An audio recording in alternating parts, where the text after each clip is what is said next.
اللہ تبارک و تعالیٰ پر ایمان رکھنے والے، یوم آخرت پر ایمان رکھنے والے جہاد سے کبھی نہیں جو چرائیں گے، اپنی جانوں اور اپنے مالوں کو اللہ کی راہ میں خرچ کرنے سے کبھی نہیں اکتائیں گے۔ واللہ علیم بالمتقین، اللہ تبارک و تعالیٰ پرہیزگاروں کو خوب جانتا ہے۔ جو لوگ سستی کرتے ہیں اللہ تبارک و تعالیٰ کے دین میں اور ہیلے بہانے کر کے اللہ تبارک و تعالیٰ کے دین کے کام سے رخصت چاہتے ہیں اور اپنی مکاری پہ بڑے شاداں و فرحاں رہتے ہیں کہ کیسے بچ کے نکل آیا، اللہ کہتا ہے کہ تو بچ کے نکل نہیں آیا، بلکہ میں خود پسند نہ کیا کہ تو میرے دین کے کام میں آ۔ ہاں اللہ ہی بس، وَلَٰكِن كَرِهَ اللَّهُ بِعَاثَهُمْ، ان کی روانگی، ان کا اٹھنا اللہ ہی کو پسند نہیں تھا، اسی واسطے انہیں ان منافقین کے اندر چھوڑ دیا۔ جس جہاد میں نہیں جاتے اور اس جہاد میں مال غنیمت بھی نہیں ملتا، شہادتیں ہوتی، وَإِن تُصِبْكَ مُصِيبَةٌ، اگر آپ کو کوئی مصیبت پہنچتی ہے، وَإِن تُصِبْكَ مُصِيبَةٌ يَقُولُوا قَدْ أَخَذْنَا أَمْرَنَا مِن قَبْلُ، کہنے لگتے ہیں کہ ہم نے کیا کیا تھا، پہلے ہی تیاری کر کے معاملے کو درست کر لیا، اچھا ہوا کہ ہم نہیں گئے۔ وَيَتَوَلَّوْا وَهُمْ فَرِحُونَ، اور پلٹ کے اپنے اپنے گھروں کو بڑی خوشی کے ساتھ چلے جاتے ہیں۔ ایسے بدبختوں سے اللہ کے رسول آپ کہیے، قُل لَن يُصِيبَنَا إِلَّا مَا كَتَبَ اللَّهُ لَنَا،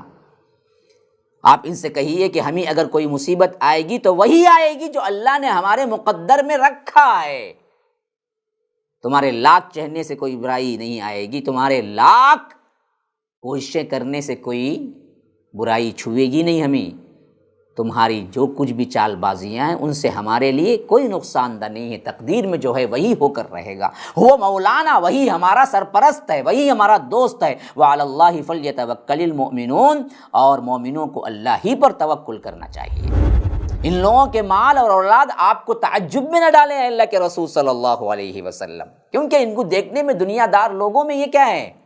بڑے شاندار لوگ ہوا کرتے تھے، بڑے تمتراخ تھے، ان کے عللے تللے تھے، ان کے لباس، ان کے کیا ہیں جائیداد، ان کے انعام مویشی، یہ سب دیکھ کے انسان سمجھتا تھا کہ بہت بڑا ہے بھائی۔ تو اللہ کے رسول صلی اللہ علیہ وسلم سے فرمایا گیا ان کے جو کرتوت ہم نے سنا ہے یہی ہے اصل، یہ دنیا میں دیکھنے میں تو یہ بہت کیا ہیں بھلے معلوم ہو رہے ہیں، تو ان کے اموال اور ان کے اولاد کو دیکھ کر آپ تعجب میں نہ رہیں، کیونکہ انما یرید اللہ لیعذبہم بہا فی الحیاۃ الدنیا وتزہق انفسہم وہم کافرون، اللہ تو یہ چاہتا ہے کہ انہی چیزوں کے ذریعے انہی دنیا کی زندگی میں سزا دے، اور جب ان کی جان نکلے تو اس وقت یہ کافر ہی مرے۔ MSLI TV، رہنمائی بدلتی دنیا کے لیے۔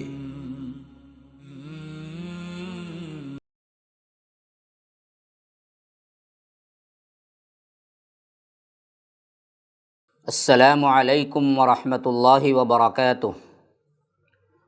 ان الحمد للہ نحمده ونستعینه ونستغفره ونؤمن به ونتوکل علیہ ونعوذ باللہ من شرور انفسنا ومن سیئات اعمالنا، من يهده اللہ فلا مضل له ومن يضلل فلا هادی له، واشهد ان لا الہ الا اللہ وحدہ لا شریک له، واشهد ان محمدا عبده ورسوله، اما بعد فان خیر الحدیث کتاب اللہ، وخیر الہدی ہدی محمد صلی اللہ علیہ وسلم،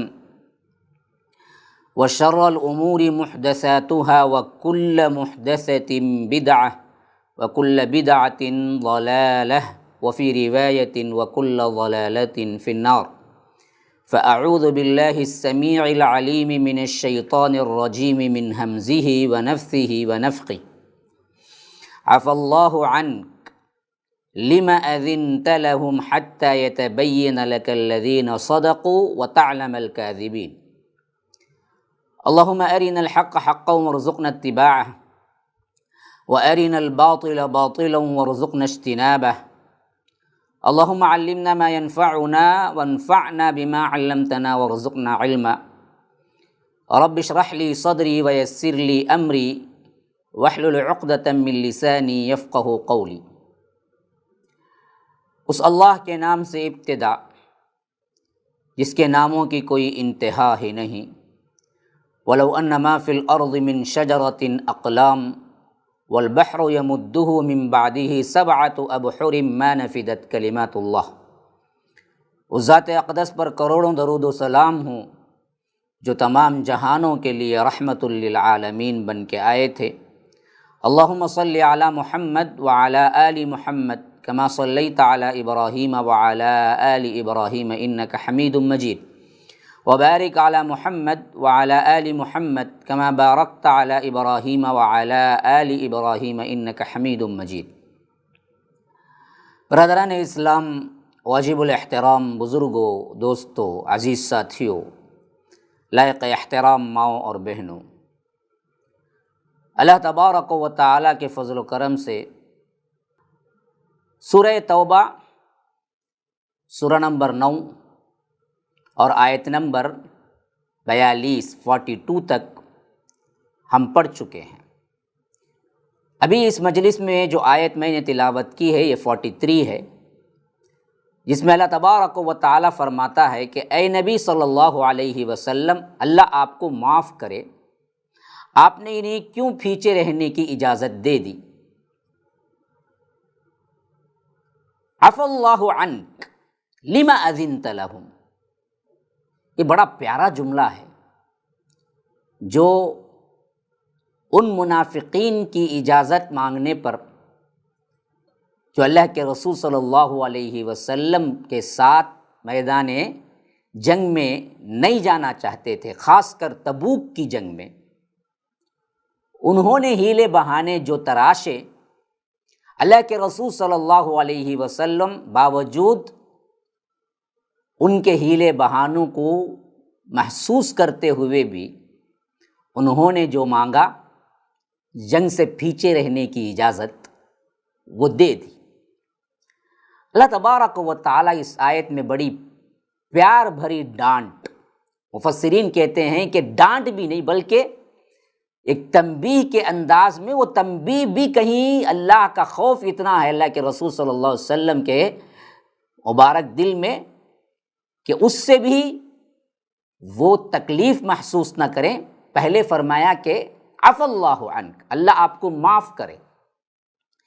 پھر اس کے بعد پوچھا کہ آپ نے اجازت کیوں دے دی ان منافقین کو جنہوں نے جھوٹ موٹ کے ہیلے بہانے تراش کے آ کے اللہ کے رسول آپ سے اجازت مانگ رہے تھے کہ ہم جنگ میں شامل ہو نہیں سکتے، ہمارے گھر میں فلاں بیمار ہے، یا ہم معذور ہیں، سفر لمبا ہے، فلاں ہے۔ اور اللہ کے رسول صلی اللہ علیہ وسلم اس وقت جان رہے تھے کہ یہ بدبخت صرف بہانے بنا رہے ہیں، کیونکہ دل کے اندر ان کے ایمان ہی نہیں ہے، دکھاوا ہے، نفاق ہے۔ لیکن حلم، عفو درگزر، نظر انداز کرنا، حیا، یہ اللہ کے رسول صلی اللہ علیہ وسلم کی اتنی بڑی ہوئی تھی کہ باوجود ان کی شرارت کو اللہ کے رسول صلی اللہ علیہ وسلم نظر انداز کر کے کہہ رہے تھے کہ چلو چلو چلو تمہیں اجازت دے دی، چلو تمہیں اجازت دے دی۔ کیونکہ اوپر کی آیات میں ہم پڑھ چکے تھے کہ انفروا خفافا وثقالا وجاہدوا باموالکم وانفسکم فی سبیل اللہ، اللہ تبارک و تعالیٰ کے راہ میں نکلو، خواہ تم بوجھل ہو، خواہ تم بھاری ہو، خواہ تم ہلکے ہو، ہر حالت میں تم کو نکلنا ہے، اپنے مال کو، اپنے جانوں کو اللہ کی راہ میں قربان کرنا ہے۔ لیکن ایسی حالت میں جب حکم نازل ہو چکا تھا، ان لوگوں کے پاس ایمان تو تھا ہی نہیں، نکلتے، یہ تو جان مال کے لیے مر جانے والے لوگ تھے، یہ نکلتے کیسے؟ تو انہوں نے جھوٹ موٹ کے بہانے بنائے، اور اللہ کے رسول نے ان کے جھوٹ موٹ کے بہانوں پر بھی انہیں اجازت دے دی، چلو معاف کیا، چلو معاف کیا۔ تو اللہ نے پیار بھری ڈانٹ سے اس آیت کا آغاز کر رہا، عفا اللہ عنک، اے نبی صلی اللہ علیہ وسلم، اللہ آپ کو معاف کرے، آپ نے انہیں کیوں پیچھے رہنے کی اجازت دے دی؟ لما اذنت لہم، اگر آپ اجازت نہیں دیتے تو یہ پورے مسلمانوں پر کھل کے سامنے آ جاتے کہ یہ ہیں منافق جو جنگ سے کترا رہے، حتیٰ یتبین لک الذین صدقوا وتعلم الکاذبین، یہاں تک کہ آپ پر یہ واضح ہو جاتا کہ ان میں سے سچے کون ہیں اور جھوٹے کون ہیں، یہ بات بالکل عیاں ہو جاتی، کیونکہ جو بھی رہتا وہ منافق ہی رہتا، اور اللہ کے رسول صلی اللہ علیہ وسلم انہیں اجازت نہ دیتے تو تبوک میں واضح ہو جاتا کہ یہ اتنے لوگ ہیں جو منافق ہیں۔ بعض مفسرین نے گنایا ہے کہ 39 تھے پورے لوگ جنہوں نے اس طرح کی معافیاں مانگی تھی جو منافق تھے۔ پھر اس کے بعد فرمایا کہ لا یستأذنک الذین یؤمنون باللہ والیوم الآخر ان یجاہدوا باموالہم وانفسہم واللہ علیم بالمتقین۔ جو لوگ اللہ پر اور آخرت کے دن پر ایمان رکھتے ہیں اور آپ سے ایسی رخصت ہرگز بھی نہیں مانگتے، یہ اہل ایمان کی نشانی ہوتی ہے کہ وہ جہاد سے جی چرائیں گے، ہرگز بھی نہیں۔ ان کا حال تو یہ ہے کہ انہیں اپنے اموال اور اپنے جانوں سے جہاد کرنے سے معاف رکھا جائے، یہ کبھی یہ لوگ نہیں مانگیں گے۔ ان کا حال تو کیا ہے، آگے بڑھ کر آنے کا ہے۔ ابھی نیچے کی آیت میں ظاہر ہو رہا ہے کہ کس طرح اہل ایمان جہاد کے معاملے میں اللہ کے اور اس کے رسول کی اطاعت میں آگے بڑھتے تھے۔ یہ ہرگز بھی نہیں کر سکتے یہ کام جو آ کے اجازت مانگے، حالانکہ دعویٰ تو یہ ہو کہ ہم آخرت پر ایمان رکھتے ہیں۔ اسی لیے فرمایا کہ جو لوگ اللہ پر اور آخرت کے دن پر ایمان رکھتے ہیں وہ آپ سے ایسی رخصت نہیں مانگتے کہ انہیں اپنی اموال اپنی جانوں سے جہاد کرنے سے معاف رکھا جائے، ہرگز بھی اجازت نہیں مانگیں گے۔ یہ اہل ایمان تو آگے بڑھ بڑھ کے آئیں گے، اب یہ آ کے اجازت مانگتے ہیں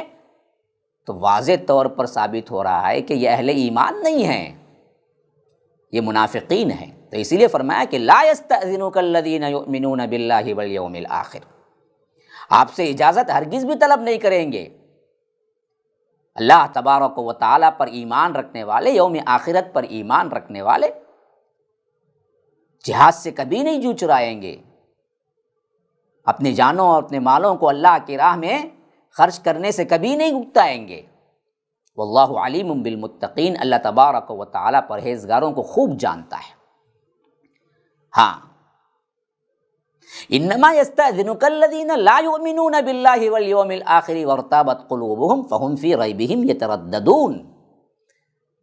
اجازت کون مانگیں گے؟ آپ سے رخصت صرف وہی لوگ مانگتے ہیں جو اللہ پر اور یوم آخرت پر ایمان نہیں رکھتے اور ان کے دل شک میں پڑے ہوئے ہیں اور وہ اپنے اسی شک میں متردد ہیں، یہی شک انہیں لے ڈوبے گا۔ یہ ہے وہ لوگ۔ تو اللہ اور یوم آخرت پر ایمان رکھنے والے آپ سے جہاد کی رخصت کبھی نہیں مانگیں گے۔ ہاں، یہ وہ لوگ مانگیں گے جو اللہ اور آخرت پر ایمان نہیں رکھتے اور دن کے دلوں میں شک ہے، وہ لوگ ہیں اصل دین کے کاموں میں جب تکلیفیں آتی ہیں تو رخصتیں مانگ کے بھاگتے ہیں۔ آج ہمارے اوپر ان آیتوں کو منطبق کر کے دیکھیے، وہاں تو جہاد کا علل اعلان انہیں حکم دے دیا گیا تھا، لیکن آج بھی ہمارے اندر جب دین کے کاموں میں مشکلات آتے ہیں یا دینی طور پر کوئی کام ذمہ داری کے طور پہ ملتا ہے، جماعت کے اندر کوئی آپ کو ذمہ دار ٹھہراتا ہے، جو لوگ نام کے لیے ہوتے ہیں جماعتوں کے اندر وہ لوگ بھاگتے ہیں، جی چراتے ہیں۔ یہی حالت ہے سیم ان منافقین کی، جسے یہاں اللہ تبارک و تعالیٰ فرما رہا ہے۔ اور آگے فرمایا کہ وَلَوْ أَرَادُوا الْخُرُوجَ لَأَعَدُّوا لَهُ عُدَّةً وَلَكِنْ كَرِهَ اللَّهُ بِعَاثَهُمْ فَثَبَّطَهُمْ وَقِيلَ اقْعُدُوا مَعَ الْقَاعِدِينَ۔ اگر ان کا نکلنے کا ارادہ ہوتا تو وہ اس کے لیے کچھ تیاری بھی کرتے، لیکن اللہ کو ان کی روانگی پسند ہی نہ تھی، لہٰذا اس نے انہیں سست بنا دیا اور کہہ دیا کہ تم بیٹھ رہنے والوں کے ساتھ تم بھی بیٹھے رہو۔ اللہ تبارک و تعالیٰ ان کے ایکٹیویٹیز پر نظر رکھنے کے لیے فرما رہا ہے۔ یہ بدبخت اجازت مانگتے ہیں، مومن اجازت کبھی نہیں مانگے گا جو اللہ یوم آخرت پر ایمان رکھتا ہے۔ اجازت تو صرف وہی مانگے جو اللہ اور یوم آخرت پر ایمان ہی نہیں ہے۔ اور ان کا ایکٹیویٹیز دیکھو، اگر ان کے دل میں ذرہ برابر بھی تبوک کے لیے نکلنے کا منشا ہوتا تو یہ کچھ نہ کچھ تو تیاری کرتے نا۔ یہ تیاری ہی پہلے سے نہیں کیے اور طے کیے بیٹھے ہوئے تھے کہ ولو بالفرض اگر نکلنے کا حکم بھی آ جائے تو ہم کوئی نہ کوئی بہانہ کر لیں گے۔ اس واسطے ان کے کسی بھی حرکت سے یہ اندازہ نہیں ہو رہا تھا کہ یہ جہاد کے لیے نکلنے والے ہیں۔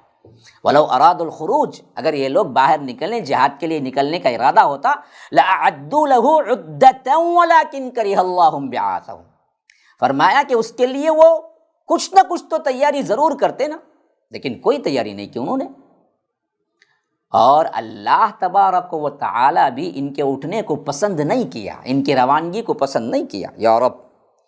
جو لوگ سستی کرتے ہیں اللہ تبارک و تعالیٰ کے دین میں اور ہیلے بہانے کر کے اللہ تبارک و تعالیٰ کے دین کے کام سے رخصت چاہتے ہیں اور اپنی مکاری پہ بڑے شاداں و فرحاں رہتے ہیں کہ کیسے بچ کے نکل آیا،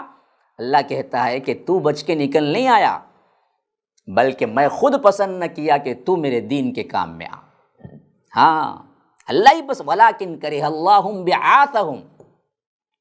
ان کی روانگی، ان کا اٹھنا اللہ ہی کو پسند نہیں تھا، اسی واسطے انہیں ان منافقین کے اندر چھوڑ دیا۔ بعض لوگ ہیلے بہانے کر کے بڑے خوش ہوتے ہیں، ہم نے تو کیا ہے عوام میں اپنی ساکھ بھی بنا لی کہ ہم پکے سچے مسلمان ہیں، نماز بھی نہیں پڑھتے، روزہ بھی نہیں رکھتے، جب بھی کوئی پوچھتا ہے تو ایسے جواب دیتے ہیں کہ انسان سمجھتا ہے ہم معذور ہیں، یہ کام کر کے بڑا ہی بہت بڑا اعلیٰ فن سمجھتے ہیں۔ اللہ کہتا ہے ارے بدبخت، تو نماز کو نہ آئے اور ہیلے بہانے کر کے لوگوں میں اپنی مسلمانیت کی دھاک بٹھاتا ہے، تو یاد رکھ تو ہیلے بہانے نہیں کرتا، میں خود نہیں چاہتا کہ تو میری مسجد کو آئے۔ وَلَٰكِن كَرِهَ اللَّهُ بِعَاثَهُمْ فَثَبَّطَهُمْ، اسی واسطے انہیں کیا کر دیا؟ سست بنا دیا۔ ہاں، انہیں پہلے ہی طبیعت میں اللہ تبارک و تعالی نے اللہ کے دین کی حرکت نہیں رکھی انہیں، اسی واسطے انہیں کہہ دیا گیا کہ وَقِيلَ اقْعُدُوا مَعَ الْقَاعِدِينَ، بیٹھ رہنے والوں کے ساتھ تم بھی بیٹھے رہو۔ لَوْ خَرَجُوا فِيكُمْ مَا زَادُوكُمْ إِلَّا خَبَالًا، بڑا اہم تبصرہ ہے جو ہو رہا ہے کہ خاص کر دین کی تبلیغ اور دین کے کام بالجماع اگر کریں گے تو یہ تمام چیزیں آپ کو پیش آئیں گی۔ اگر آپ یہ تنہا زندگی گزار رہے ہیں اسلامی تو ان آیات کو سمجھنا بہت مشکل ہے۔ ایک جماعتی انداز میں جب کام ہو رہا ہو اور ایسے وقت میں امیر آپ کو کوئی حکم دے رہا ہو جو آپ کے کرنے میں بڑی مشکل ہو رہی ہو، تو یاد رکھو اس وقت یہ نفاق ظاہر ہوتا ہے جو ان آیتوں میں ہے۔ ہم جماعتی زندگی جانتے ہی نہیں ہیں تو پھر سمجھیں گے کیا؟ یہاں اللہ تبارک و تعالیٰ انہی لوگوں کا تبصرہ کر رہا ہے، خاص طور پر مدینے میں ایک جماعت بنی اور ان منافقین نے دیکھا کہ اب کفر پر قائم نہیں رہ سکتے، بظاہر نام کے مسلمان بنے رہے، لیکن ان جنگوں میں جب ان کا معاملہ پیش ہوتا تو ان کے لیے سب سے بڑی پریشانی ہوتی کہ کیسے بچیں، اور یہ نام کے مسلمان کیسے کیسے پلٹتے اور کیسے کیسے ان کے ایکشنز ہوتے، یہ ان آیتوں میں ہے۔ اگر آپ اپنے اوپر منطبق کر کے دیکھیں گے تو سمجھ آئے گا کہ ہم نے بھی کبھی ایسے ہی ہیلے بہانے نہیں کیے تھے۔ اسی لیے فرمایا کہ ان کو ہم نے بیٹھ رہنے والوں کے ساتھ ہی بٹھا دیا، کیونکہ ان کا کردار ہی ایسا تھا کہ لو خرجوا فیکم، اگر یہ تمہارے ساتھ نکلتے بھی نہ جماعت میں، ما زادوکم الا خبالا، سوائے خرابی کے کچھ زیادتی نہیں ہوتی۔ یہ الٹے ان ایمان والوں کے لیے بھی باعث ضعف ایمان بن جاتے جو اللہ اور اس کے رسول کی بات سن کے اس جہاد پہ آ چکے تھے، ان کے لیے بھی درد سر بن جاتے یہ لوگ۔ ہاں، کیوں؟ ان کی باتوں کی وجہ سے، ان کی حرکتوں کی وجہ سے۔ کیا؟ وَلَأَوْضَعُوا خِلَالَكُمْ يَبْغُونَكُمُ الْفِتْنَةَ، کیونکہ یہ تمہارے درمیان فتنہ پردازی کرتے اور ادھر ادھر دوڑتے فتنہ لگانے میں۔ اوضعوا خلالکم کا مطلب ہے گھوڑے دوڑانا، سواریوں کو دوڑانا، اور یہاں پر یہ بامحاورہ ہے، یہ محاورتاً اس بات کی طرف اشارہ کیا گیا ہے کہ یہ دراصل ایک دوسرے کی لگائی بجائی میں، ایک دوسرے کو کمزور کرنے میں، ارے ایسے وقت نکل گئے، کیا دھوپ ہے، کتنا لمبا سفر ہے، کس سے مقابلہ ہے، اس طرح کی باتوں سے کیا کرتے، جو لشکر خالص تھا اس کے اندر یہ لوگ دراڑ ڈال دیتے۔ تو اس واسطے یہ نہیں آئے، یہی اچھا ہوا اللہ کے رسول، اگر یہ آتے تو سوائے لشکر کے اندر خرابی، الا خبالا، فتنہ پردازی، وَلَأَوْضَعُوا خِلَالَكُمْ یبغونکم الفتنہ، اور فتنوں کو ڈھونڈنے کے لیے اور فتنوں کو آگ لگانے کے لیے یہ کام کرتے۔ وفیکم سماعون لہم، ان میں بہت سے جاسوس بھی ہیں جو کان لگا کے سنتے ہیں کہ ایک ایک بات آگے جا کر کیا ہے، اپنے منافقین کو سنائیں، یہ بھی ذہن میں رکھیے۔ اللہ علیم بالظالمین، کہ بے شک اللہ تبارک و تعالی ظالموں کو خوب جانتا ہے۔ لقد ابتغوا الفتنة من قبل وقلبوا لك الامور حتى جاء الحق وظهر امر الله وهم كارهون، یہ لوگ اس سے پہلے بھی فتنہ انگیزی کر چکے ہیں، اس سے پہلے بھی یہ معاملہ اس طرح تبوک ہی میں نہیں آ رہا ہے، پچھلے جنگوں میں بھی ان کا یہی معاملہ رہا۔ ہاں، آپ کے امور کو درہم برہم کر دیتے ہیں، یہ آپ کے احکامات کو ادھر ادھر سے کیا ہیں پلٹنے کی کوشش کرتے ہیں۔ وَقَلَّبُوا لَكَ الْأُمُورَ حَتَّى جَاءَ الْحَقُّ، یہاں تک کہ حق ظاہر ہو گیا۔ وَظَهَرَ أَمْرُ اللَّهِ، اللہ تبارک و تعالیٰ کا جو وعدہ تھا وہ سچا ہو کر رہ گیا۔ وَهُمْ كَارِهُونَ، اللہ تبارک و تعالیٰ کا جو حکم غالب رہا وہ غالب ہو کر رہا، جبکہ یہ لوگ اندرونی طور پر بہت ہی کراہت کر رہے تھے، ناپسند کر رہے تھے اس چیز کو۔ خاص طور پر یہ ایک خاص واقعے کی طرف اشارہ ہے جو انہوں نے کیا تھا۔ عبداللہ ابن ابی کو آپ کے مدینے میں تشریف آوری اول دن سے ایک آنکھ نہ بہاتی تھی آپ کی آمد سے بیشتر، کیونکہ عبداللہ ابن ابی اوس اور خزرج دونوں کا سردار بننے والا تھا، اور غزوہ بدر سے پہلے یہ قریش مکہ سے بھی بات چیت کر چکا تھا، لیکن اللہ تبارک و تعالیٰ نے اسے کچل دیا اور مسلمانوں کو واضح فتح دی بدر میں۔ تو اس وقت بھی ان کی ریشہ دوانیاں یہی رہی، جل بن کر رہ گئے، کسی نہ کسی طرح شکست میں تبدیل کرنے کی کوشش کی، لیکن اللہ نے بڑی فتح دی اور امر ظاہر ہو گیا، حالانکہ یہ دل سے پسند نہیں کرتے تھے، بلکہ آگے چل کر تو انہوں نے کیا ہے منافقت کی اور زبردست اپنے طور پر اسکیمیں بنانا شروع کر دیا، اعلان کلمہ توحید کا بھی اعلان کر دیا، مسلمان ہو گیا، لیکن غزوہ احد میں فیچر سے کیا ہے ایسا چھرا گھونپا کہ 300 افراد کو ایک ایک شخص کی سخت ضرورت تھی، لے کر پلٹ گیا۔ تو یہی اللہ تعالیٰ کہتا ہے کہ اس سے پہلے کے جو احوال ہیں اس میں بھی یہ لوگ فتنہ اندازی کرتے رہے، لیکن مسئلہ یہ ہے کہ اللہ تبارک و تعالیٰ جو حق کو ظاہر کرنے والا تھا وہ ظاہر کر کے آپ لوگوں کو اللہ نے عزت دی اور فاتح بنایا، جبکہ وہ اس وقت بھی بہت ہی ناپسند کرنے والے، ناک بہو چڑھانے والے تھے۔ وَمِنْهُمْ مَنْ يَقُولُ اُذَلِّي وَلَا تَفْتِنِّي أَلَا فِي الْفِتْنَةِ سَقَطُوا وَإِنَّ جَهَنَّمَ لَمُحِيطَةٌ بِالْكَافِرِينَ، ان میں سے کوئی ایسا بھی ہے، یعنی منافقین کی اجتماعی طور پر جو برائیاں تھیں جو وہ کر رہے تھے تبوک کے موقع پر، ان کے نمونے پیش کرتے ہوئے اللہ تبارک و تعالیٰ نے خواص، یعنی ان میں جو خاص لوگ تھے جو سرغنے تھے ان کا کیا کردار ہے، تو شخصی طور پر بھی کہیں کیا ہے بات کی ہے۔ یہ ایک خاص شخص تھا جو اللہ کے رسول صلی اللہ علیہ وسلم سے آ کے کہہ رہا تھا، اس اللہ نے یہاں پر نام تو نہیں ظاہر کیا، لیکن کہا کہ انہی میں سے ایک یہ بھی کہتا ہے، کیا کہتا ہے، مجھے جہاد سے رخصت دے دیجئے، میں آپ کے ساتھ جہاد نہیں آ سکتا، مجھے رخصت دیجئے، اذن لی ولا تفتنی، اور مجھے فتنے میں مت ڈالیے۔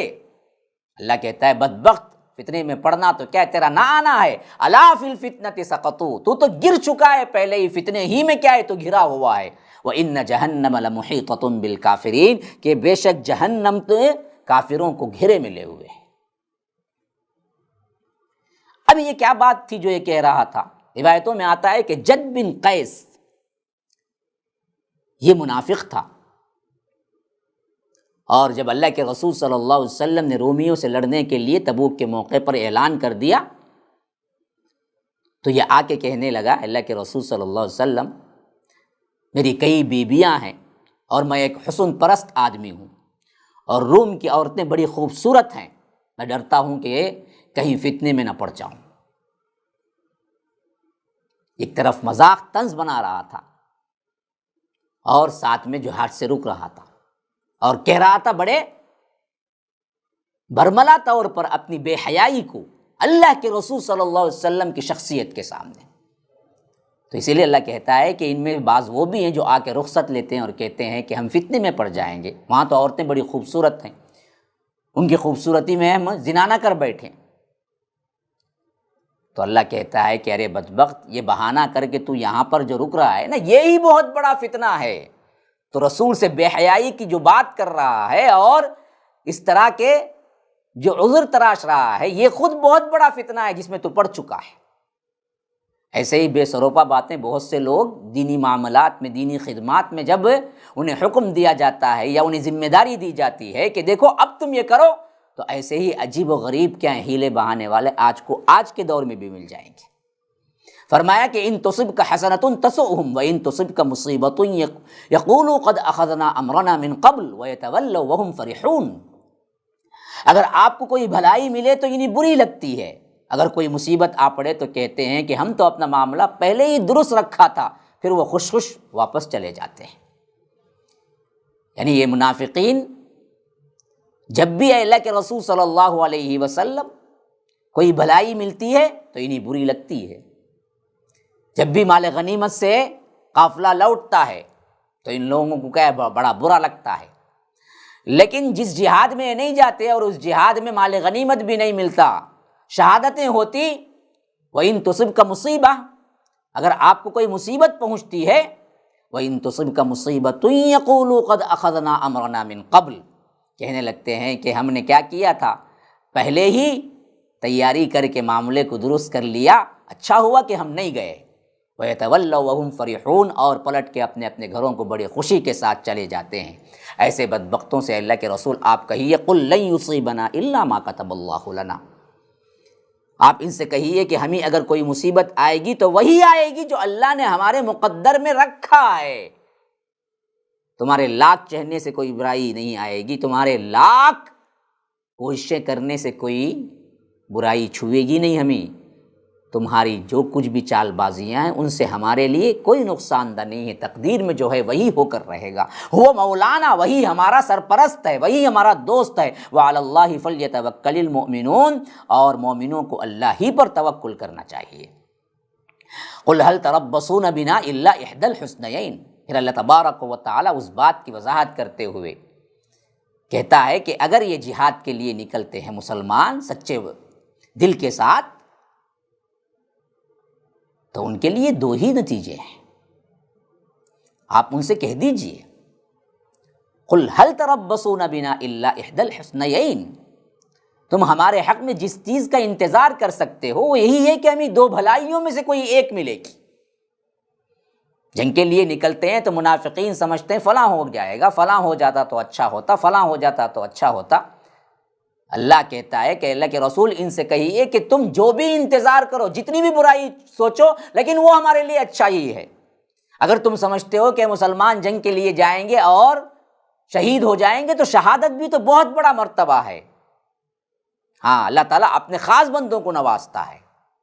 نہیں یہ غازی بن کے لوٹیں گے تو مال غنیمت اللہ تبارک و تعالیٰ انہیں دیتا ہے۔ دو ہی ہیں اور دونوں حسنیین ہیں، دو بھلائیوں میں سے کوئی ایک بھلائی ہے جو ہمیں مل جائے گی۔ لیکن وَنَحْنُ نَتَرَبَّصُ بِكُمْ أَن يُصِيبَكُمُ اللَّهُ بِعَذَابٍ مِّنْ عِنْدِهِ أَوْ بِأَيْدِينَا فَتَرَبَّصُوا إِنَّا مَعَكُمْ مُتَرَبِّصُونَ، مسلمانوں کا حال تو یہی ہے کہ تم لاکھ انتظار کرو، انہیں دو بھلائیوں میں سے ایک بھلائی مل جائے گی، ایک شہادت ملے گی یا تو ایک غازی بن کے لوٹیں گے، اور ہم تمہارے حق میں جس چیز کے منتظر ہیں وہ یہ ہے کہ اللہ تمہیں اپنے ہاتھ سے خود سزا دے گا یا ہمارے ہاتھوں دلوائے گا، ہاں ہمارے ہاتھوں مرو گے۔ مسلمانوں کے خلاف جو ریشہ دوانی یا منافقین کرتے رہے اس کی پاداش میں مار بھی کھاتے رہے، یا تو اللہ ڈائریکٹ سزا دے گا یا ہمارے ہاتھوں کے ذریعے، تو فتربصوا انا معکم متربصون، لہذا تم بھی انتظار کرو اور ہم بھی تمہارے ساتھ انتظار کرتے ہیں۔ پھر فرمایا کہ قل انفقوا طوعا او کرها لن يتقبل منکم انکم کنتم قوما فاسقین، نیز اللہ کے رسول صلی اللہ علیہ وسلم ان سے کہیے تم خواہ خوشی سے خرچ کرو یا بادل ناخواستہ، تم سے صدقہ قبول نہیں کیا جائے گا کیونکہ تم لوگ ہو ہی فاسق۔ یعنی بڑے بادل ناخواستہ کچھ کیا کر رہے تھے، اللہ کے رسول صلی اللہ علیہ وسلم کا حکم ہے، نہیں تو کیا ہے لوگ کچھ کہیں گے، اس واسطے لا کے کچھ صدقات دکھاوے کے لیے دے رہے تھے۔ تو اللہ تبارک و تعالیٰ نے فرمایا کہ تم جو انفاق لے آ کے دے رہے ہو، خواہ تم خوشی سے دو خواہ تم ناخوشی سے دو، یہ اللہ کے ہاں تو قبول نہیں ہے، یہ صدقہ قبول نہیں کیا جائے گا، تم اپنے ہی پاس رکھو یہ، کیونکہ تمہارے پاس ایمان ہی نہیں ہے تو تم سے صدقہ کہاں سے قبول کیا جائے گا۔ اور فرمایا کہ وما منعهم ان تقبل منهم نفقاتهم الا انهم كفروا بالله وبرسوله ولا ياتون الصلاه الا وهم كسالى ولا ينفقون الا وهم كارهون۔ ان سے ان کے نفقات قبول نہ ہونے کی وجہ صرف یہ ہے، ان کے جو انفاق اللہ نے قبول نہ کرنے کا اعلان کیا ہے وہ اس وجہ سے ہے کہ انہوں نے اللہ اور اس کے رسول کا انکار کیا۔ اگر نماز کو آتے ہیں تو بھی بڑی سستی کے ساتھ آتے ہیں، اور کچھ خرچ کرتے بھی ہیں تو بڑے ہی بادل ناخواستہ، بغیر کوئی دلی خوشی کے، بلکہ دل کے اندر کراہت کرتے ہوئے دکھاوے کے لیے کرتے ہیں۔ اس واسطے اللہ ان کے صدقات کو قبول نہیں کرتا۔ فلا تعجبک اموالہم ولا اولادہم، ان لوگوں کے مال اور اولاد آپ کو تعجب میں نہ ڈالیں اللہ کے رسول صلی اللہ علیہ وسلم، کیونکہ ان کو دیکھنے میں دنیا دار لوگوں میں یہ کیا ہے، بڑے شاندار لوگ ہوا کرتے تھے، بڑے تمتراخ تھے، ان کے عللے تللے تھے، ان کے لباس، ان کے کیا ہیں جائیداد، ان کے انعام مویشی، یہ سب دیکھ کے انسان سمجھتا تھا کہ بہت بڑا ہے بھائی۔ تو اللہ کے رسول صلی اللہ علیہ وسلم سے فرمایا گیا ان کے جو کرتوت ہم نے سنا ہے یہی ہے اصل، یہ دنیا میں دیکھنے میں تو یہ بہت کیا ہیں بھلے معلوم ہو رہے ہیں، تو ان کے اموال اور ان کے اولاد کو دیکھ کر آپ تعجب میں نہ رہیں، کیونکہ انما یرید اللہ لیعذبہم بہا فی الحیات الدنیا وتزہق انفسہم وہم کافرون۔ اللہ تو یہ چاہتا ہے کہ انہی چیزوں کے ذریعے انہی دنیا کی زندگی میں سزا دے، اور جب ان کی جان نکلے تو اس وقت یہ کافر ہی مرے۔ ہاں،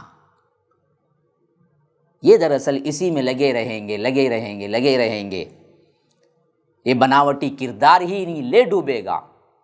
اور ان کی نفاق سے، ان کی منافقت سے اللہ ان کو نکالنا ہی نہیں چاہتا۔ اس واسطے یہ دنیا دے کر گویا کہ انہیں کیا ہے عذاب میں ڈھکیل دیا۔ وَتَزْهَقَ أَنفُسُهُمْ وَهُمْ كَافِرُونَ، وہ اپنے دنیا کی زندگی میں جو سزا اللہ نے انہیں دی ہے اس سزا کو ان کے جان نکلنے کے وقت تک وہ پاتے رہیں گے، یعنی نفاق سے نکلنے کا کوئی بھی ان کو کیا ہے اللہ راہ نہیں دکھائے گا۔ جو انسان اپنے آپ کو مسلمان سمجھ کے کیا ہے کفر کرتا ہے، وہ کہاں سے کیا ہے سچا مسلمان بن سکتا ہے؟ نفاق ان کے رگ رگ میں پیوست ہے، تو جان نکلنے تک وہ نفاق ہی میں مریں گے۔ تو آپ ان کے اموال کو، ان کی تمتراخ کو، ان کی دولتوں کو دیکھ کر تعجب میں نہ پڑیں۔ اور ادھر مسلمانوں میں حال کیا ہوگا ان کا؟ وَيَحْلِفُونَ بِاللَّهِ إِنَّهُمْ لَمِنْكُمْ وَمَا هُمْ مِنْكُمْ وَلَكِنَّهُمْ قَوْمٌ يَفْرَقُونَ، اللہ کی قسم کھا کر کہتے ہیں کہ ہم تمہیں میں سے ہیں، حالانکہ وہ ہرگز تم میں سے نہیں ہیں، بلکہ یہ لوگ اصل میں بڑے ڈرپک ہیں۔ نفاق اصل کیا ہوتا ہے؟ بزدل لوگ ہی اختیار کر سکتے ہیں، دو منہ والے، ادھر ایک ظاہر ایک باطن ایک۔ تو جب یہ سچے مسلمانوں سے ملیں گے تو اپنے جھوٹے بہانوں کو لا کر سامنے رکھ کے کہیں گے، اللہ کی قسم کھا کے کہتے ہیں کہ ہم تو کیا ہیں آپ ہی میں سے ہیں، ہم تو نکلنے ہی والے تھے، فلاں مسئلہ ہو گیا، ورنہ تو ہم تو کیا ہیں پہلے رہنے والے۔ اس طرح کی باتیں کریں گے، قسمیں کھائیں گے کہ ہم بھی سچے پکے مسلمان ہیں۔ انہم لمنکم، اللہ کہتا ہے وما ہم منکم، ہرگز بھی وہ تم میں سے نہیں ہیں، ولکنہم قوم یفرقون، یہ تو ہیں ہی اصل میں ڈرپک لوگ۔ لو یجدون ملجأ او مغارات او مدخلا لولوا الیہ وہم یجمعون، اگر کوئی پناہ کی جگہ یا غار یا سر چھپانے کی کوئی جگہ پالیں تو یہ تیزی سے دوڑتے ہوئے وہاں جا چھپیں۔ یہ ہے ان کے اپنی دنیا کا معاملہ اور جان کے ڈر کا معاملہ۔ اگر ان کے پاس کوئی بھی پناہ کی جگہ مل جائے گی، یا انہیں کوئی غار مل جائے گا، یا کوئی سر چھپانے کے لیے کوئی ٹکڑا مل جائے گا، کوئی آسرا مل جائے گا، یہ بدبخت اللہ کے رسول جہاد سے منہ موڑ کر بھاگے جائیں گے اور وہاں جا چھپیں گے۔ یہ حالت ہے ان کی، یہ کہاں سے جہاد میں آنے والے ہیں؟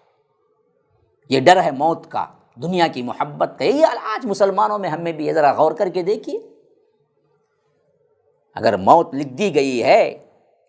اگر کہیں ہمیں اسلام کے مقابلے میں اذیت پہنچ رہی ہے،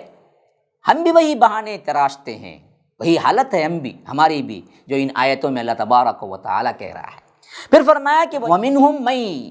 يَلْمِزُكَ فِي الصَّدَقَاتِ فَإِنْ أُعْطُوا مِنْهَا رَضُوا وَإِن لَّمْ يُعْطَوْا مِنْهَا إِذَا هُمْ يَسْخَطُونَ، اور ان میں کوئی ایسا بھی ہے جو صدقات کی تقسیم پر آپ پر الزام لگاتا ہے، یہ بھی دراصل کیا تھا، ان لوگوں کی بہت بڑی خرابی تھی۔ ایک تو نکلتے نہیں تھے دل سے، کبھی کبھار کسی غزوے میں آ جاتے اور اللہ کے رسول صلی اللہ علیہ وسلم مال تقسیم کرتے تو ضرور بالضرور اس مال کے تقسیم کرنے میں، مال غنیمت کی تقسیم پر راضی نہیں ہوتے، اور الٹا کہتے کہ کیا ہے اللہ کے رسول، جو فلاں ہے نا یہ رشتہ داری کی وجہ سے ان کو بڑھ کے دیے ہیں، یہ فلاں ہے نا یہ دراصل اس کو اور زیادہ دینا چاہیے تھا نہیں دیے ہیں، اس طرح کے الزام لگاتے ہیں۔ اسی لیے اللہ تبارک و تعالیٰ فرماتا ہے کہ وَمِنْهُمْ مَن يَلْمِزُكَ فِي الصَّدَقَاتِ، صدقات کی تقسیم میں بھی یہ آپ پر کیا ہے الزام لگاتے ہیں۔ اگر ان کو اچھا مل گیا فَإِنْ أُعْطُوا مِنْهَا رَضُوا، اگر انہیں کچھ مل جائے تو خوش ہو جاتے ہیں، وَإِن لَّمْ يُعْطَوْا مِنْهَا إِذَا هُمْ يَسْخَطُونَ، اگر نہ ملے تو فوراً ناراض ہو جاتے ہیں۔ تو ان کی محبت اور ان کی دشمنی سب دنیا کے لیے ہوتی ہے۔ ایسے جماعتوں میں آج ہم بھی کیا ہیں افراد کو بہت اچھی طرح پہچان سکتے ہیں۔ جماعتوں سے ان کو عہدے ملتے رہیں، پیسہ ملتا رہا، نام ملتا رہا، یہ بڑے خوش ہوتے ہیں، بڑے بڑے کیا ہیں کام کرنے کے ٹھانتے ہیں، بڑے بڑے پکارے ہوتے ہیں، بڑے بڑے پوسٹر میں نام ہوتے ہیں، لیکن جیسے ہی جماعت کی طرف سے ان کے عہدے لیے جاتے ہیں تو فوری طور پر مکر جاتے ہیں، فوری طور پر اسی شخص پر، اسی پر الزام لگانا شروع کر دیتے ہیں جس کے ماتحتی میں رہ کر کیا ہے بڑے گن گائے تھے۔ یہ حالات جماعتی زندگی میں رہیں گے تو آپ کو اچھی طرح سمجھ آئیں گے۔ ان میں ایسے بدبخت بھی ہیں کہ جو اللہ کے رسول آپ کے صدقات کی تقسیم پر بھی الزام دھرتے ہیں آپ پر، لیکن مسئلہ صرف ان کی اپنی کیا ہے نفسانی، اور ان کی اپنی خودی، ان کا اپنا پیسہ اور محبت دنیا ہوتی ہے۔ ان کو اگر آپ دیتے ہیں تو بڑے خوش ہوتے ہیں، اگر ان کو نہیں دیتے ہیں تو یہ ناراض ہو جاتے ہیں۔ اذا هم يسخطون ولو انهم رضوا ما آتاهم الله ورسوله وقالوا حسبنا الله سيؤتينا الله من فضله ورسوله انا الى الله راغبون۔ اللہ کہتا ہے کہ کیا ہی اچھا ہوتا اگر وہ اس پر راضی ہو جاتے جو اللہ اور اس کے رسول نے انہیں دیا تھا، اور کہتے کہ اللہ ہمارے لیے کافی ہے، تو اللہ ہمیں اپنے فضل سے بہت کچھ دے گا اور اس کا رسول بھی، اور ہم سب کو پلٹنا، رغبت رکھنا اللہ ہی کی طرف ہے۔ اگر یہ کردار ہوتا تو کیا ہی اچھا ہوتا ان بدبختوں کا، ان منافقین کا، کہ جو اللہ نے عطا کیا تھا اس پر ناراض ہونے کے بجائے اللہ کہتا ہے رضوا ما آتاہم اللہ ورسولہ، اللہ اور اس کے رسول نے انہیں جو دیا ہے اس پر راضی رہتے، خوشی خوشی جو مل گیا لے لیتے، اور کہتے کہ حسبنا اللہ، اللہ ہمارے لیے کافی ہے، سیؤتین اللہ، اور اللہ ہمیں اور دے گا اور دے گا، ہم تو کیا ہے اس کے فضل کے طلبگار ہیں، اور اس کے رسول کے ذریعے جو ہمیں عطا کر رہا ہے وہ ہم کو ہمارے لیے کافی ہے، اور ہم سب کو پلٹنا بھی، راغب ہونا بھی اللہ ہی کی طرف ہے، اللہ ہی کی طرف ہم رغبت رکھتے ہیں۔ یہ بات کہتے تو کتنا اچھا ہوتا۔ پھر اس کے بعد وہ آیت آ گئی ہے جو خاص طور پر صدقات یعنی زکوٰۃ کی تقسیم کس کس میں ہو وہ اللہ تبارک و تعالی یہاں پر بیان کر رہا ہے۔ فرمایا کہ انما الصدقات للفقراء والمساکین والعاملین علیہا والمؤلفۃ قلوبہم وفی الرقاب والغارمین وفی سبیل اللہ وابن السبیل فریضۃ من اللہ واللہ علیم حکیم۔ صدقات تو دراصل فقیروں کو، مسکینوں کو اور ان کارندوں کے لیے ہیں جو اللہ تبارک و تعالیٰ کی اور اس کے رسول نے انہیں کیا ہوئے زکوٰۃ کی اصولی پر مقرر کیا ہے، ان لوگوں کے لیے ہے۔ نیز ان لوگوں کے لیے بھی ہیں جن کے لیے تالیف قلب مقصود ہو، اور ان لوگوں کے لیے بھی زکوٰۃ کا مال استعمال ہوتا ہے جو غلام آزاد کرانے میں ہو، اور قرض داروں کے لیے بھی، قرض اتارنے کے لیے بھی صدقات کا مال ہے، اللہ کی راہ میں اور مسافروں پر خرچ کرنے کے لیے بھی۔ یہ اللہ کی طرف سے فریضہ ہے، اور اللہ سب کچھ جاننے والا، حکمت والا ہے۔ تو ایک بات تو سب سے پہلے یہ سمجھ لینا چاہیے کہ یہاں صدقات سے مراد صرف فرضی صدقہ یعنی زکوٰۃ ہے، کیونکہ آخری میں فرمایا کہ فریضۃ من اللہ، اللہ کی طرف سے فریضہ ہے۔ اور اس میں بھی دراصل منافقین کو اعتراض تھا کہ اللہ تبارک و تعالیٰ نے زکوٰۃ کے یہ مدات کیوں مقرر کیے ہیں، انہی لوگوں میں کیوں خرچ کرنا ہے، جبکہ اللہ تبارک و تعالیٰ نے حکم دیا تھا تو اس پر راضی رہنا چاہیے تھا۔ تو یہاں صدقات انما الصدقات للفقراء سے مراد یہاں زکوٰۃ کی تقسیم ہے، اور اس میں فرمایا کہ زکوٰۃ کے حقدار مسکین اور فقیر ہیں۔ تو ایک فرق ہے، مینوٹ سا فرق۔ فقیر اور مسکین کی تعریف اور اس میں فرق سے متعلق علماء کے کئی اقوال ہیں، لیکن عام طور پر سمجھنے کے لیے کہتا ہوں مینوٹ سا فرق جو ہے وہ یہ ہے کہ جو فقیر ہے